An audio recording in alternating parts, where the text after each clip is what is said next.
I read this verse to you from the Holy Quran, from Surah Al-Imran, chapter 3, verse 47. Where when the good news was given to Maryam alayhi salam about the birth of the Holy Son, she said, قالت رب أن يكون لي ولد ولم يمسسني بشر. She says, oh my Lord, how shall I have a son when no man has touched me? So the angel says in reply, قال كذلك الله يخلق ما يشاء. So even so, Allah creates what He wills. إذا قضى أمرا فإنما يقول له كن فيكون. So whenever He decrees a matter, He merely says to it, be, and it is. This is the Muslim concept of the birth of Jesus. You know that the good news was given, and Mary carried the child for 9 months, according to this Bashara, and the child was born. Now, there is an eternal confrontation between the Muslims and the Christians. Allah reminds about this. In the Holy Quran, it says, وَلَنْ تَرْضَى أَنْكَ الْيَهُودُ وَلَنْ نَصَارَى حَتَّى تَتَّبِعَ مِلَّتَهُمْ. That the Jews and the Christians will never be satisfied with you, O Muslim, unless you follow their brand of religion. Either you opt out, if you want peace, become Christian, or change them. It's one of the, there is no satisfaction otherwise.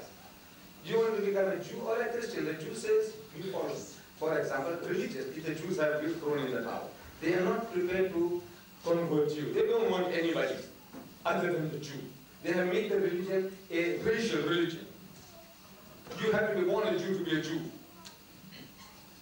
They only want political recognition. You recognize that they are entitled to Palestine, and there's peace with them if you want peace that way. Give in.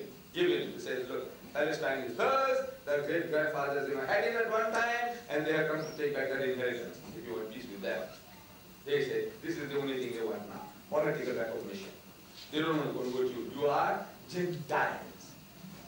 In Hebrew, goyim means filthy, dirty, unclean people, impure people. They don't want you. Keep out. Judaism is a racial preserve. The Christian is knocking at our door. And he is making life miserable for our people all over the world. There are at the present moment 42,000 American crusaders in the world. Americans alone. Out of the world, 70,000 missionaries, not priests, parsons or ministers of the church. No. These are the crusaders. There are 70,000 out of whom 42,000, 60% are Americans. And they are raising the dust throughout the world. In Pakistan, in Bangladesh, in Indonesia, in Africa, wherever you look, they are raising the dust. Telling us that you Muslims are going to hell. There is only one way for you to go to heaven is, as they say, Allah tells us, وَقَالُوا, and they say, لَنْ يَدْخُلَ الْجَنَّةَ إِلَّا مَنْ كَانَ هُودًا وَنَصَارَى. That you Muslims will never enter Jannah. There is no heaven for you. Illa, except, مَنْ كَانَ هُودًا وَنَصَارَى. Unless you become a Jew or unless you become a Christian. In answer to that, Allah says, تِلْكَ أَمَانِيُّهُمْ. That this is their wishful thinking, vain desires, hallucination. Full, tell them, ha, Burhan. Produce your evidence, your proof, your certificate that entitles you to Jannah and destines us to Jahannam, to hell. Let's have a look at the certificate. Full hasilah in kuntum salihin. If you are speaking the truth, let us have a look at your proof, your certificate. And we have produced it. The certificate in 2,000 different languages. The Bible. Says that my Bible says this, my Bible says that. My Bible says this, my Bible says that. You going to swallow it? This is proof. Allah says, when Allah commands us to demand proof, it presupposes that when proof is produced, you will be able to analyze it. Otherwise it makes no sense. So they have produced the proof, and they're presenting through the Bible, knocking at our doors, telling us that we're going to hell. In our own homes, they drink our tea, they eat our samosas and our bhajiyas, and our kusistas, and our jalebis, and they're sending us to hell. And we are sitting targets, sitting ducks for these people, because we have no knowledge of how to give battle, how to defend yourself. We have no knowledge. We are good Muslims maybe.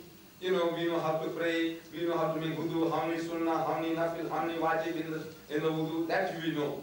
We know what said, the length of the beard, how long it should be, whether the moustache should be shaved or trimmed, that we know, all that we know. But we don't know how to give battle to these guys who's knocking at our door. The Jehovah's Witnesses, the Dutch Reformed churches, the Seventh-day Adventists, the Anglicans, the Lutherans, the Methodists, they're all trying to make inroads into the community. And your presence here in this country, most of you seem to be like foreigners. You are not all Britishers. Maybe half a dozen of you might be born here. But the bulk of you coming from Malaysia, Indonesia, Pakistan, Bangladesh, Nigeria, wherever, they are all foreigners in this country. And you are making their mouths water. You. You think I'm joking? Huh? You think I'm joking?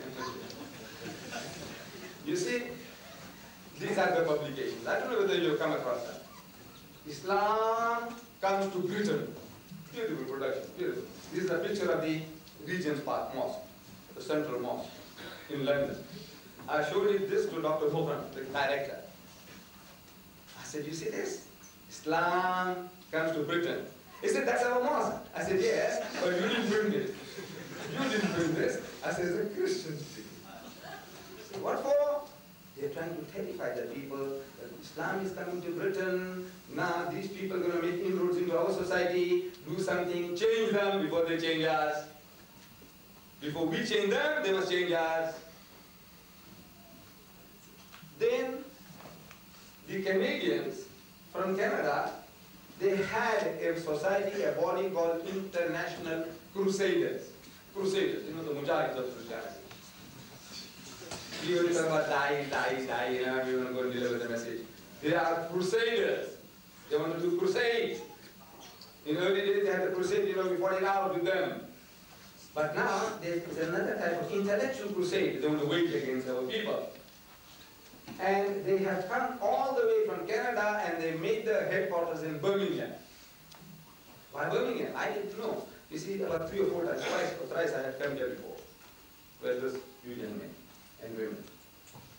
I didn't know at that time that Birmingham was the center of England, more or less. And it was the second largest city in the UK. That also I didn't know. Somebody is thinking about.